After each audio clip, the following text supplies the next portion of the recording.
আসসালামু আলাইকুম গাইস। এই যে আমার মিঠু খাঁচার ভিতরে দানা খাবার খাইতেছে। মিঠু মিঠু খাবার খাইতেছ?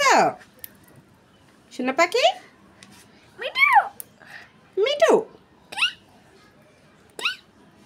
মিঠু মিঠু মিঠু মিঠুর অনেক ক্ষুধা পেয়ে গেছে, খাবার নিয়ে বিজি আছে। আমরা ওকে ডাকছি, ও কোনো শব্দ করে না। মিঠু একটা খাবার দাও তো, আমার হাতে একটা খাবার দাও তো। মিঠু দাও।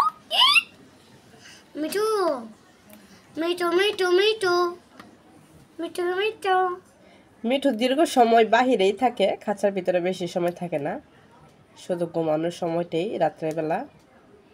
দিনে তো ওরা আমাদের হাতে কাঁধে চড়েই থাকে। এখন খাবার খেয়ে ঘুমিয়ে যাবে মিঠু।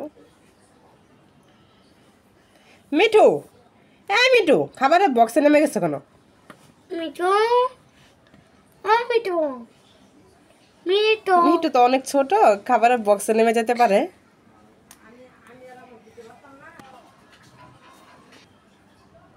মিঠু যখন খাবার খায়, সে খাবার চোরে খায়, একটা শব্দ হয়। যে কোনো খাবারই আগে ভেঙে তারপরে খায়, আস্ত কোনো খাবার খায় না।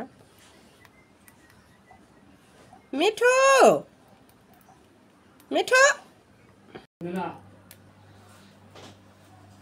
মিঠু খাবার শেষ হয়ে গেছে, ঘুমাই যাবা মিঠু? মিঠু এখন ঘুমিয়ে যাচ্ছে। দেখুন